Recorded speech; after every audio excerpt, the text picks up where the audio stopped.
Hello everybody and welcome to Storm Reads, and today I'm going to be doing a recent reads video, just talking about some of the books that I have read recently, since most of the ones that I've read kind of fit the mystery category, even though a couple of them are middle grade, so I thought that would work. The first one I have is Tide and Punishment by Bree Baker. It's the third book in the Seaside Cafe series. I really like this series so far. The characters are really great. So yeah, this was about Everly Swan, who has her iced tea shop, and it's Christmas time, and she would rather devote her time to decorating her shop, but her great aunt Fran has decided to run against the mayor of the town, and yeah, they don't get along very well at all. The mayor interrupts Fran's speech about how she was going to be running and everything, and then of course great aunt Fran finds the mayor dead, and so she is the suspect. And so now Everly has to spend a lot of her time trying to figure out who done it, get her, because every time it turns around it seems like the more and more her great aunt Fran is being framed for it. I mean, it's like all the evidence is really pointing towards her. She knows that she didn't do it. And even I think his name is Grady, the cop. I haven't quite got his name sealed in my head yet, and it doesn't say on here, so I think it's Grady. I think when you read a lot of different mysteries, sometimes it's hard to keep who's who in your head, but I think it's Grady. And anyway, but he loves her great aunt Fran, so he doesn't really think she did it, but he is the cop. He cannot show favoritism. He has to follow the clues, and all the clues are leading to her great aunt Fran. So, of course, he's going to have to, figure it out. So, it was a lot of fun. I enjoyed it. I always like getting back into this series and everything. There's only 7, I think, out in the series, and then it's done. The series is done. So, I would like to finish this series. Maybe I could get it finished this year if I work on it, because I'm on number 3 out of 7. And everything, so yeah, we'll try that. But yeah, I liked it. Give it 4 stars. If you like cozies and you like seaside type settings and iced tea, then you should check this out. And of course, Bree Baker is one of my favorite authors anyway, because it's Julianne Lindsay. It's just one of her other names, and so yeah, if you like Julianne Lindsay, then you need to give Bree Baker a try. So a middle grade book that I read recently is Daybreak on Raven's Island by Fleur T. Bradley. This is the author of The Midnight at the Barclay Hotel, and I liked that mystery setting a little bit better than this one, but I still thought this one was pretty decent. I give it 3.5 stars. I'd probably round it up to 4 stars for Goodreads. But yeah, this is about 3 kids, and I cannot remember their names. Nope, that's not coming to me. It's right there, but I can't do it. Anyway, it's about 3 kids, and anyway, their class is on a tour of Raven Island, which was a prison island, and so think Alcatraz or something like that. And they are supposed to have buddies and do the buddy system, and they're supposed to be back by 2 o'clock to make sure that they get the ferry that's going to take them off of the island. And one of the kids, I want to say his name is Marvin, but I don't know. Anyway, one of the kids is really into movies and making movies and filming things, and the island is a perfect place for, making some kind of spooky film. So he's all about the island. One of the other kid, oh, I know one of them's name is Noah.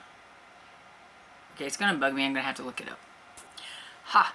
So I was right. Okay, so it's Tori, Marvin, and Noah. I knew there was a Marvin. I thought there was. Okay, so yeah, Marvin likes to do the videos and everything. Noah is afraid of just about everything, and he has a notebook full of the things that he's afraid of. I guess maybe writing them down, maybe he doesn't feel quite as afraid.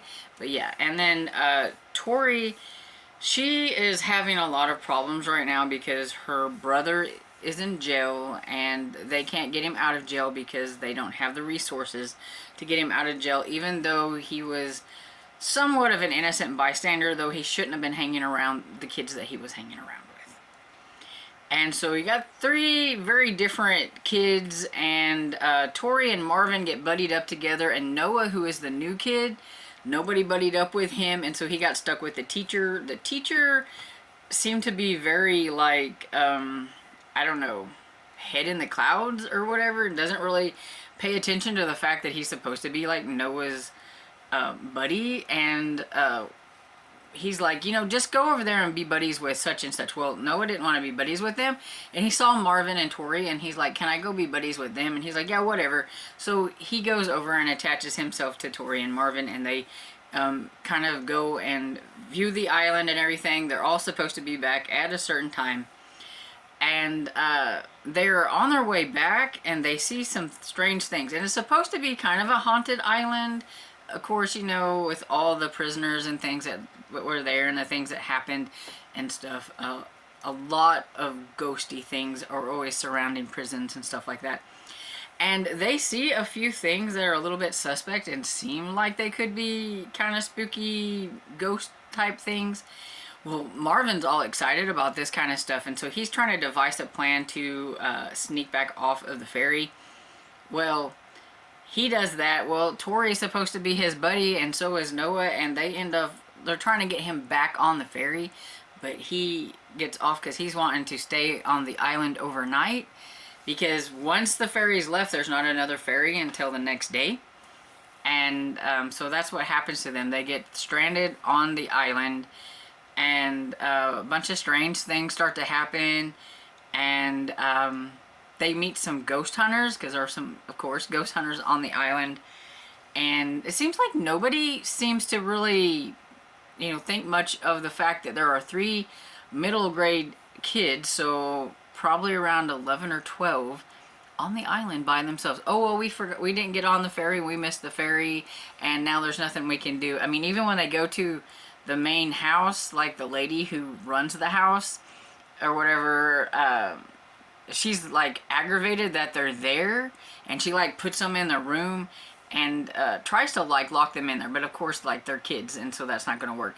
But you know, they had a phone, they could call their parents, but there wasn't nothing that, I mean, there was nothing that the parents could do until the next day. They still had to wait, and they had to stay there or whatever. But yeah, they sneak out, and they're doing all this stuff, and they hear somebody, a gunshot. They find that, you know, that somebody has died, so they're trying to figure out who killed I think it was one of the ghost hunters or whatever, or something to do with that, and everything. So they're trying to figure this out, but it was just really strange to me that it was just okay for these.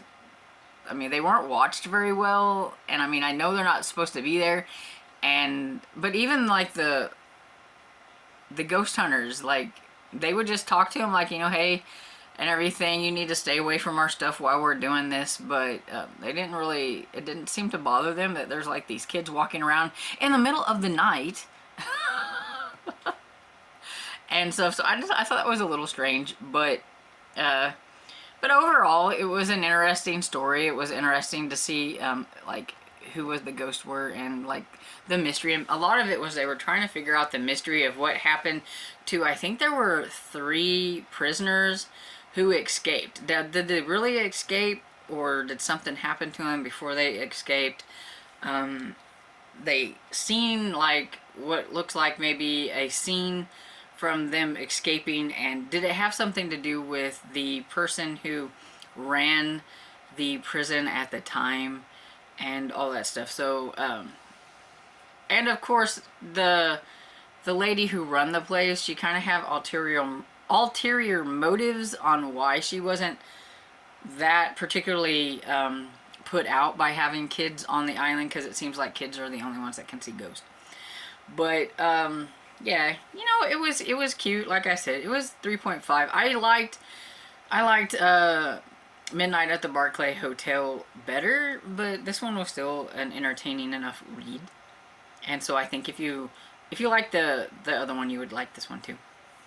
Okay, so the next one I have to talk about is another middle grade mystery, and probably one of my favorite middle grade mysteries so far, and that's The Body Under the Piano by Martha Jocelyn. It's Aggie Morton's Mystery Queen #1. I listened to this on audiobook, and if you love audiobooks, I really recommend you give the audiobook a listen. I think it would be probably fun to follow along with the book because I think there are maybe some illustrations in it. I didn't have the book. Our library doesn't have it.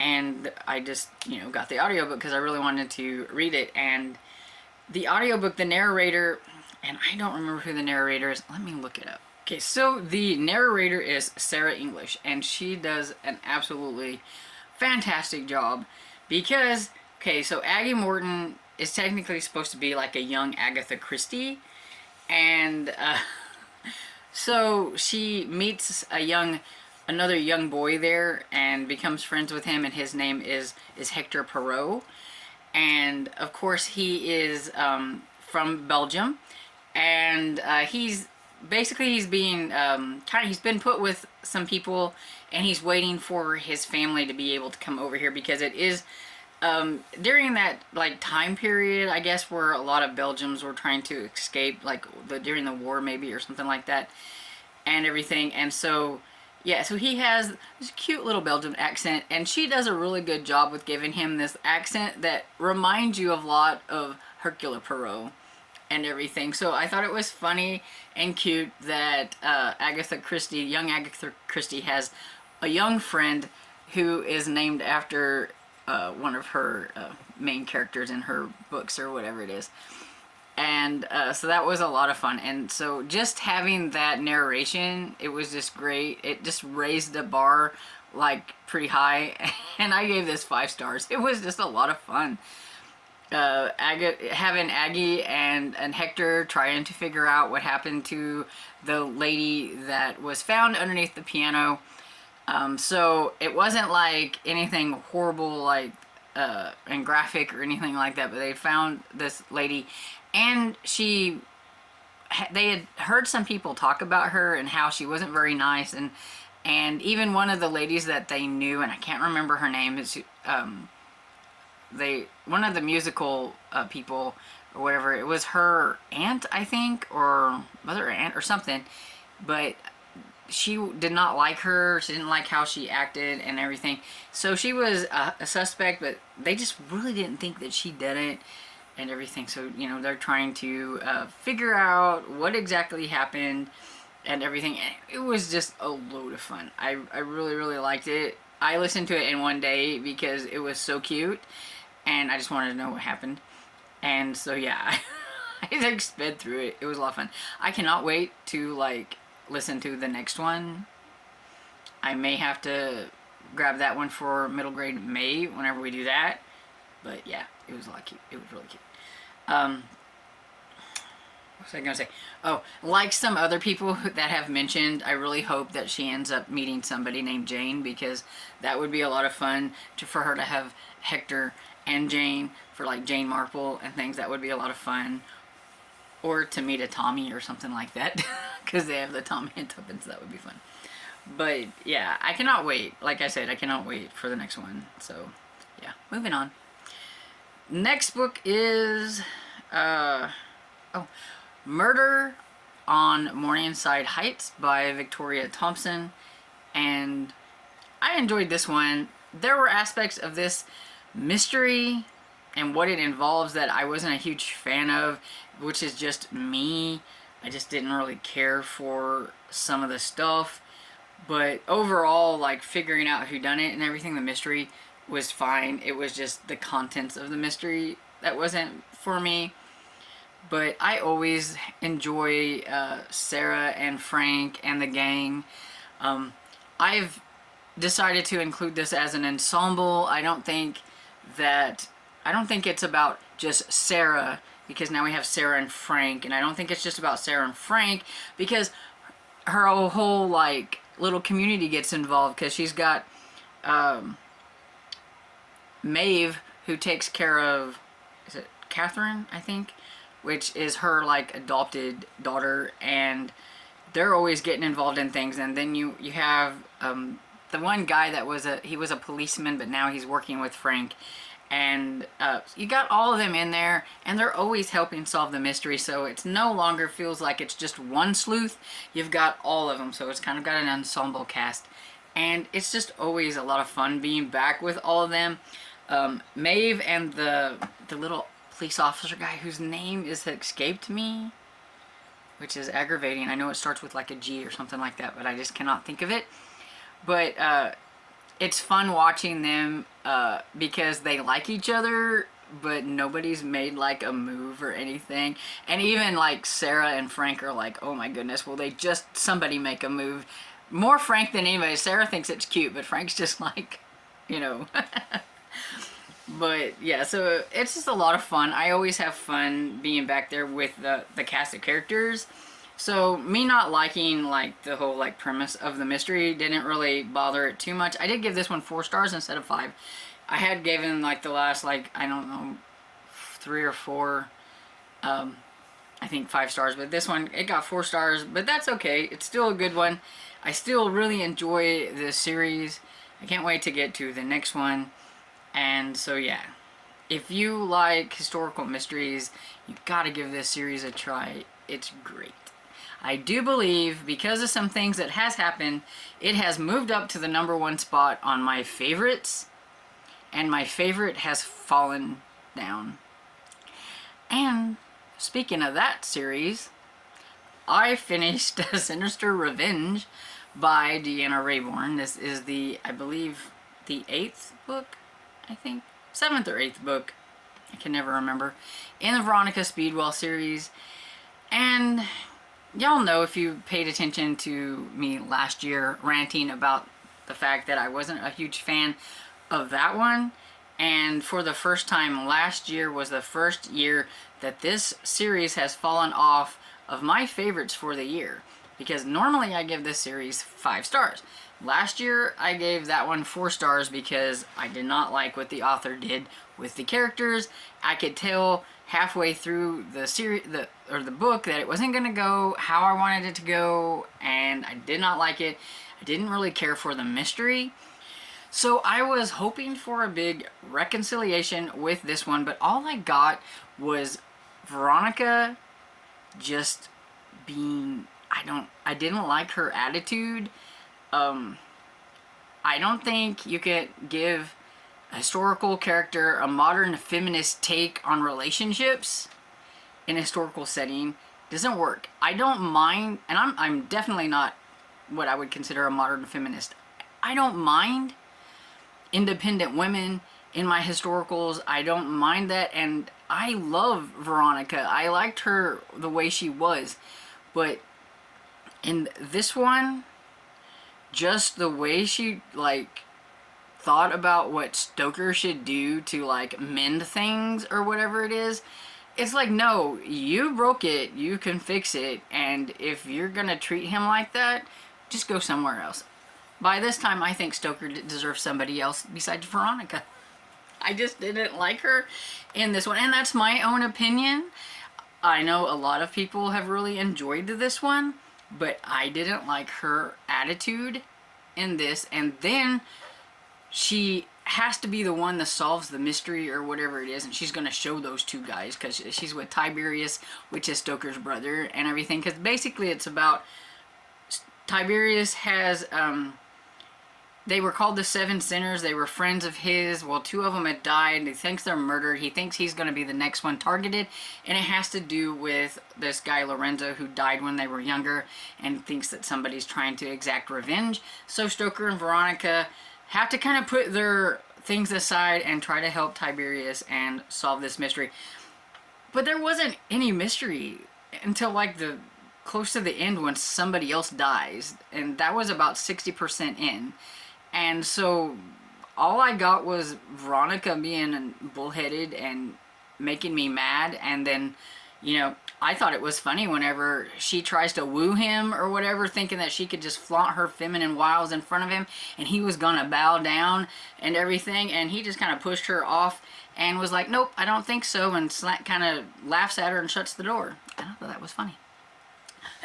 So So you can tell that this one irked me a little bit, and but it won't other people. I'm sure they will enjoy it. I've seen reviews where people have absolutely loved it, and so if this is, you know, one of your favorite series, you may enjoy this one more than me.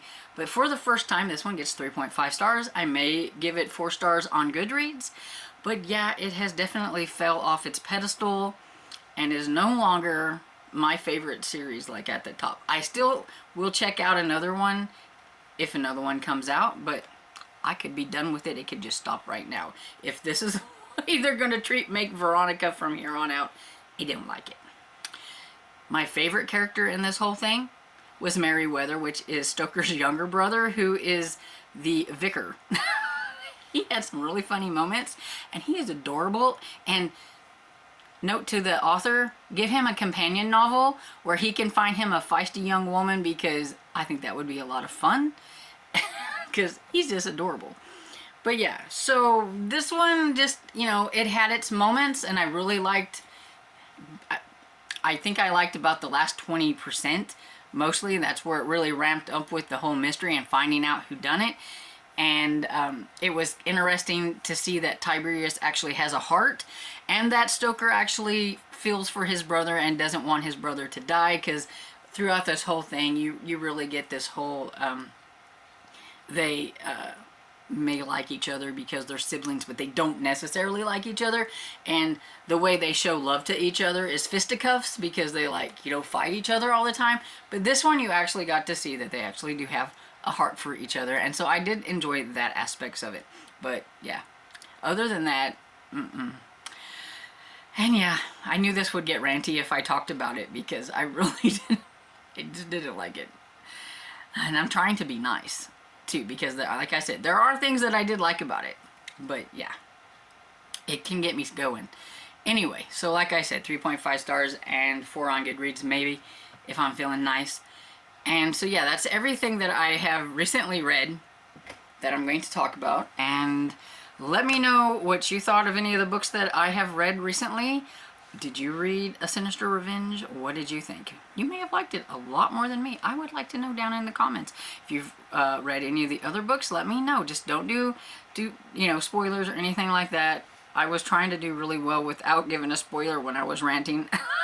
But yeah, let me know your thoughts down in the comments, and I hope you enjoyed this video, and if you did, please give it a thumbs up and subscribe, and I will see you all in the next video. Bye.